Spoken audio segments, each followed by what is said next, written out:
Travailler à renouveler notre intelligence nous aide à marcher dans la sainteté et nous fait ressembler chaque jour davantage à Jésus-Christ. Vous écoutez Bread of Life de GRC Ministry. Je suis Sarah et aujourd'hui nous lisons Romains chapitre 12 verset 2.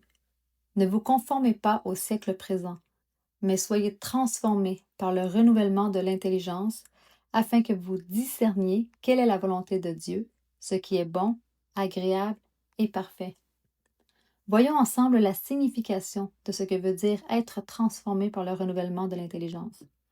Le mot transformé utilisé ici vient du mot grec métamorpho, qui désigne un changement d'un être en un autre, une transformation totale d'un être au point qu'il n'est plus reconnaissable. Nous retrouvons ce mot à 4 reprises dans le Nouveau Testament, sous des formes de conjugaison différentes qui signifient être transfiguré ou être transformé. Dans Matthieu, au chapitre 17, verset 2, nous lisons « Jésus fut transfiguré, métamorphosé devant eux, son visage resplendit comme le soleil. » Au livre de Marc, chapitre 9, verset 2, « Jésus fut transfiguré, métamorphosé devant eux. » Dans Romains, chapitre 12, verset 2, « Soyez transformés, métamorphosés, par le renouvellement de l'intelligence. » Dans 2 Corinthiens 3, verset 18, nous tous qui, le visage découvert, contemplons comme dans un miroir la gloire du Seigneur, nous sommes transformés, métamorphometa, en la même image, de gloire en gloire, comme par le Seigneur l'Esprit. Selon le contexte et le temps de verbe utilisé en grec, cela peut être physique et visible, comme dans les passages précédents où Jésus fut transfiguré, en changement extérieur et glorieux. Ou cela peut signifier un changement spirituel intérieur, comme au verset 2 du chapitre 12 de Romains. Le mot renouvellement, prononcé en grec anakainosis, signifie un renouveau, un changement complet pour le meilleur. Ce n'est pas seulement d'avoir une façon de penser différente, mais d'avoir une toute nouvelle nature de pensée, un renouvellement profond, une transformation qualitative. C'est un mot qui exprime aussi une action, un processus. Le mot intelligence, utilisé ici, se prononce nous en grec et est tiré du verbe noéo, qui signifie penser, comprendre, manière de percevoir et de raisonner. Cela ne fait pas allusion seulement à l'intelligence intellectuelle, mais fait référence aussi à l'intelligence spirituelle. C'est pourquoi certains utilisent aussi le terme être transformé par le renouvellement de l'esprit. Donc, être transformé par le renouvellement de l'intelligence, c'est être métamorphosé. C'est de voir la nature profonde de ses pensées être changée en une toute nouvelle nature de pensée intellectuelle et spirituelle en un processus continu. Cette transformation se fait qu'avec l'aide du Saint-Esprit, qui nous amène à ne pas nous conformer au siècle présent, c'est-à-dire nous détourner de ce que ce monde offre, de se détourner de notre ancienne nature pécheresse afin de discerner quelle est la volonté de Dieu. Un jour, j'ai demandé à Dieu pourquoi certains péchés revenaient régulièrement dans ma vie et pourquoi j'avais de la difficulté à me maîtriser. Il m'a dit 2 choses. La première chose qu'il m'a dite était de passer plus de temps dans sa présence, que mes moments avec lui soient parfois plus longs, parfois plus de qualité, c'est-à-dire sans distraction.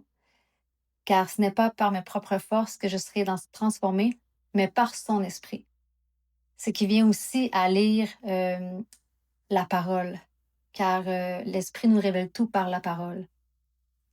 La deuxième chose qu'il m'a dite, c'est que certaines de mes pensées n'étaient pas renouvelées et m'a dit d'aller lire 2 Corinthiens chapitre 10, verset 5, que j'ai lu dans la version Parole de vie.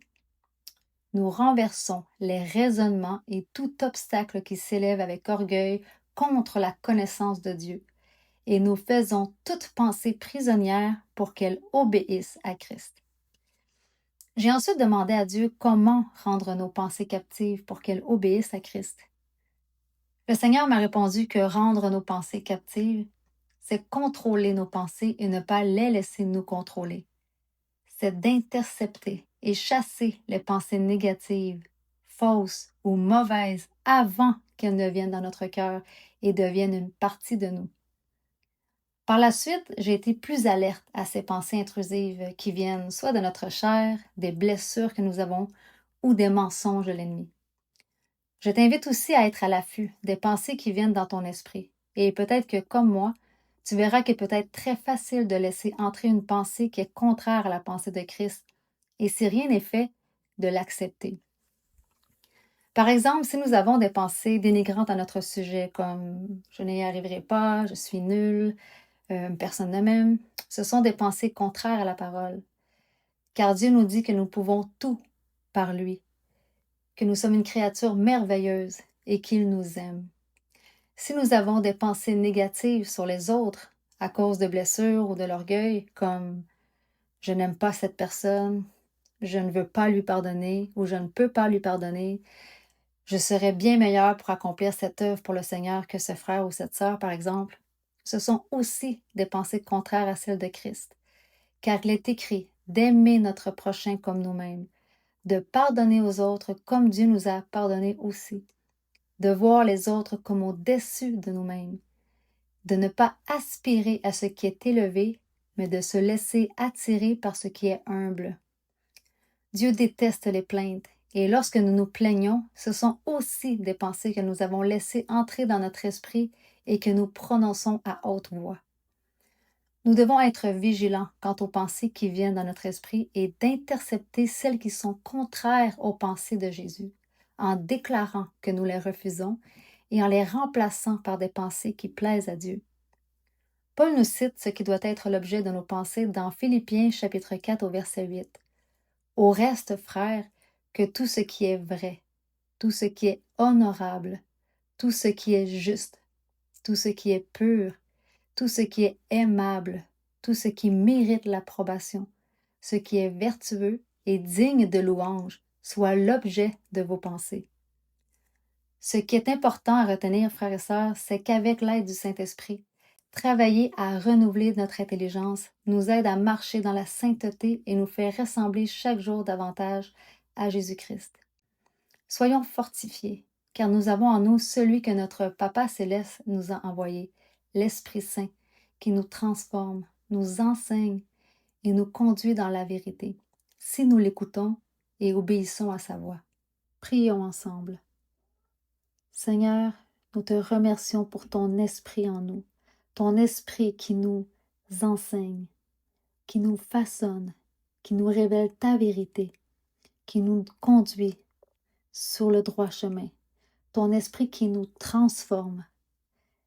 Père, nous prions pour que nous soyons transformés par le renouvellement de l'intelligence, afin que nous discernions ce qui est bon, agréable et parfait à tes yeux. Nous prions, Seigneur Dieu, que nous puissions intercepter toute pensée qui ne vient pas de toi, les pensées négatives, les pensées mauvaises, les plaintes, Seigneur, et que nous les chassions au nom de Jésus-Christ.